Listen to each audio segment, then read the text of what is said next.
Sa oras na daan, may gabi ka na itong tanan.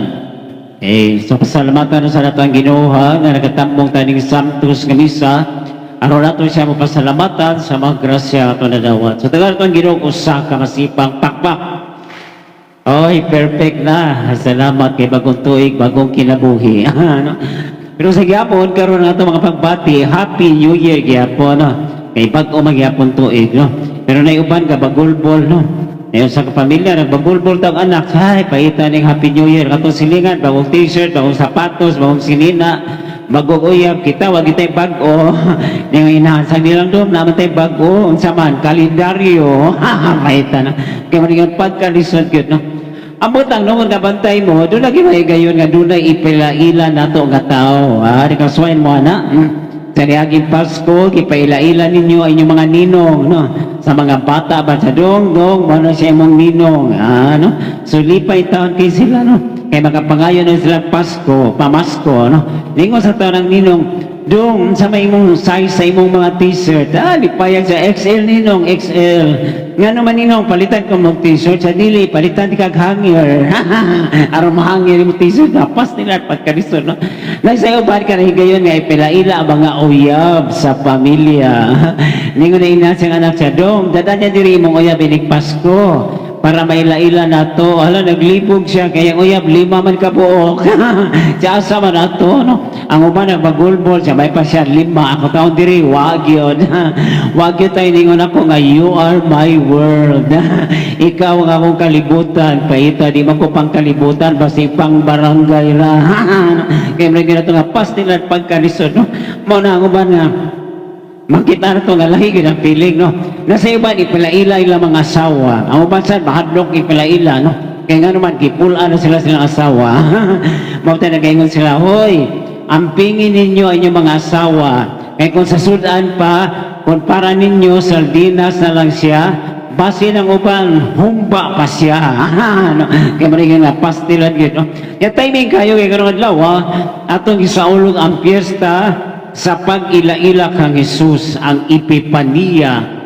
Pagpaila-ila ni Jesus nga siya gayon ang matuod nga Diyos. No? Actually, sa atong kasulatan sa Biblia, tulo ka matang higayon, no? Nga maila-ila na to si Jesus. Una, karong adlaw, piyesta sa Epipania, no? Ikaduha, no? Sa adlaw sa pagbunyag kang Jesus. Ikatulo, sa adlaw nga diin si Jesus naghimo sa una niyang milagro, no? Dito sa Kana, karon adlaw ang pagpaila kay Jesus pinagi sa tulo ka maalamon sa mga bituon. Kaya nga naman, pinagi usab sa bituon nga nagpaila si Jesus, no? Di ba naglakaw sila dito sa Jerusalem? Layo kayo ilang gibiyahian, nakita nila ang dakong bituon. Dapat yung mga tao nga nangato sa ulilan, wow, pilgrimage, pilgrimage. Sus, mga tulo sa Bethlehem, sa Jerusalem, kaya kita mo sila dako kay bituon. Hala, ang bituon na rin, ilang gisundan, o bihunong sa kabalay.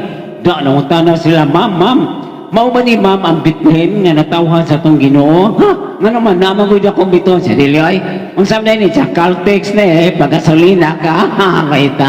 Pero dito yun, tinuod dito nakitaan sa tulo ka malamon sa bituon, nga nakita nila si Jesus nga nagtawag yun dito sa pasungan. Wow, kadako sa ilang kalipay, ikaduha ang katong pagpaila ni Jesus ay nang gibunyagan siya. Kinumdum mo nga gibunyagan si Jesus ug naabli ang langit ug ningon, kini ang akong anak, pamati kamo kanila. Muna nga niya sa bunyag, importante sa kaya mga batang nabunyagan, nahimo man nga anak sa Dios. Gi-claim usap, no? Say kita kay atong mga bunyag usay di pa na ito pangandaman. Sus na bunyag ko kausang ina nakabulingit lang. Yung Panginoon ako wala pa dyan mag face mask ikaw day. Wali ka mag face mask day. Pag face mask, yan naman pa rin dakpon, hindi man pag face mask lang. Abi niya dakpon, pero sa pagkatinood lang, ako siyang ipa-face mask kay baho kay baba. May ta. Kaya may kinatong ng grabe ba, no? So mga nangabutan niya, ikatulo, katong si Jesus nga naghimo sa iyang unang milagro. Wow, kanindot ka, ano ko sa itong kinabuhi na may tabo nga milagro, gumikan kay dahay, uglaw, mga itong pagtuo kang Isus. Na isa kamahan yung anak, batikig naong. Yang gato sa barbero, siya, noy, tupihi lagi akong anak, noy, pagwapuha, siya, nong, barbero, man mi, dili man mi Ginoo nga mohimog milagro. Kaya man nga inanagid ba no? Nya makita na to nga sa atong pagbasa karon sa ebanghelyo, tulo ka tawo ang nagpakita sa matang sa ilang kinaiya. Ha? Una sa tanan, ang tulo ka malamon sa bituon. Unsa may ilang feeling? Excited. Oh. Pero ang mga Pariseo, ang skriba, unsa man? Dead malang, wagi pakialam. Nga nasayod lang ta sila nga moabot ng igatin Ginoo. Ikatulo, kinsa man, si Haring Herodes, unsa may ang feeling? Afraid. Wow, tulo ka feeling, no? Excited, dead, and afraid. So excited ang mga malamon sa bituon kay makita na nilang Ginoo. Kasuway naman na ngayong feeling excited kay mo. Wow. Kano sa namita mo? Kasagaran sa adlaw sa kasal. Kisa nyo diri ang naminyo na. Nainumnum pa mo sa inyong kasal. Wow. Grabe yung excitement, no? Sa wapa ang kasal, kuyawan. Sa adlaw sa kasal, kulbaan. Inighalimon, kuyapan. Kaya maningin ito, grabe ba, no? So, mali lang, grabe ang ilang feeling ng excitement. Pero kato mga nagpadedma lang, ay grabe. Mga skribag Pariseo, kabalo sila may tungkol sa kasulatan, pero wala sila pakialam nga matao na ang Ginoo.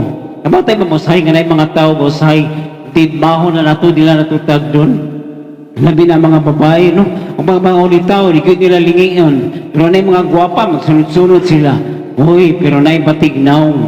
Grabe. Naglinya ang mga tao para niya. Oh, nga naman.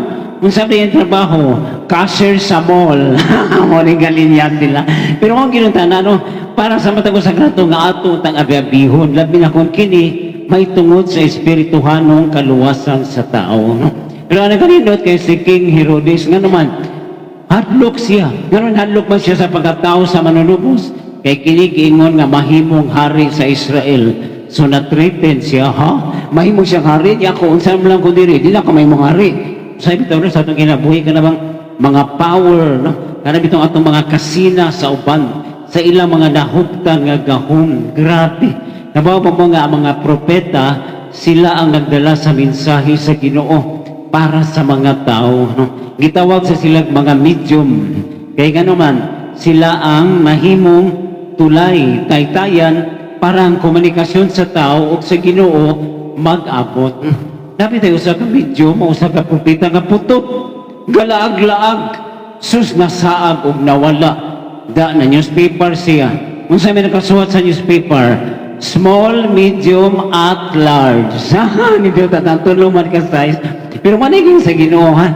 Mo na kanindutan kaya tulo ka malamon sa bituon, pinaagi sa bituon, ilang nabasa, kung ilang nahibawan ang may tungod sa pagkatao sa Ginoo.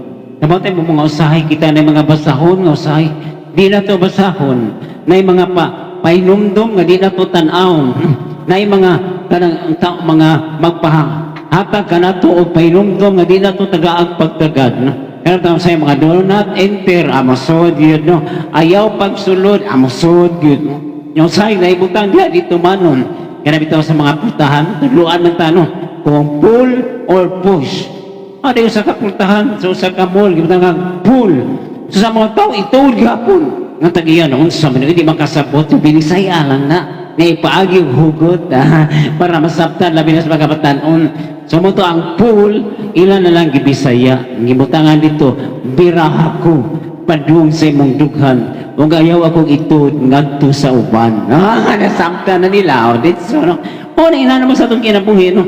Yan, naganindot, kaya mga malamon sa nito, nagdala og mga gasa. Sa tutulog ka gasa, bulawan, insenso, og mera. Sa una sa mga gagmay pa, no? Ang tawag nila, bulawan, mira, o chinsanso.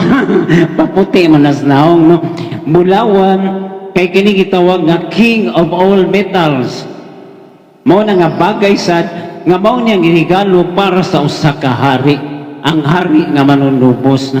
Kung sabi taro ka ng Pasko, magsigitag pangay regalo, gay kubi, gay kubi, gay kubi. Ngano ikaw may mga regalo nga di man na imong birthday man na sa Ginoo. Unta nga ito pa ngayon ng regalong espiritual, ha? Nga maghataw kalipay sa Ginoo, no? Yaon sa man ang insenso, mao niya pagpakita sa pagka Ginoo ni Jesus, ha? Pinaagi sa insinso nga gigamit sa mga pagampo, masaka nga itong pagampo ngadto sa langit ha. Mausap sa Ginoo no. Ang atong mga pagampo kung kita mo daig niya mahisaka sa langit no. Usay pa pila pa magyapon na tuo. Kabatay wala ka mga magpakasal. Magpili jud 8 nga naman kay di man matapos. Padre magpakasal ko nimo karon saman. Pizza 8, kaya di ko available siya, sige 18, kaya di ko available siya, sige 28. Yan ko na-realize, ang mga numero doon naman sa mga meaning, no? Kanang mapakasalo, 24, 2 and 4, not a meaning. Sa may 2 and 4, together, forever.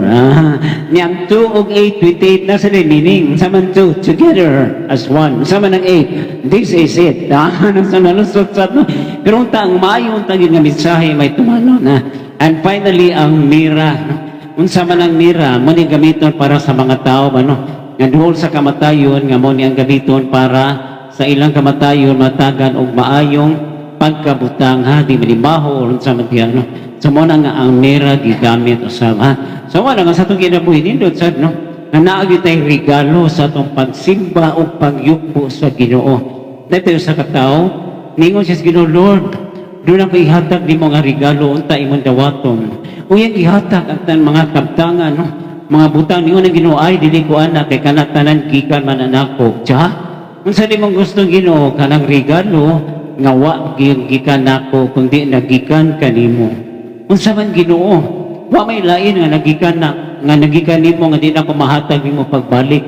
Sana ayo sa kabutang nga nimo pili mo marigalo nga gikan jud nimo. Unsa man ang imong mga sala. Mo ni at nindot nga ikahalad sa Ginoo no. Mo ni ang tema sa World Apostolate of Fatima, reparation, paghinulsol sa atong mga sala. Kay kung atong mahalad ang atong mga sala, ato na kining likayan. Nung ato na kining himuon nga mawala sa atong kinabuhi, kay ato nagihalad sa Ginoo. Yaman ito yan po sa atong misa karon ha. Ngayon atong mga gasa nga mahalad sa Ginoo, tinuod yun nga gasa nga yung kahimutan, ay ang pagkahimuot sa itong mga gasa, ibalik pinagi sa mga grasya na atong gikinahanglan sa atong kinabuhi. Amen.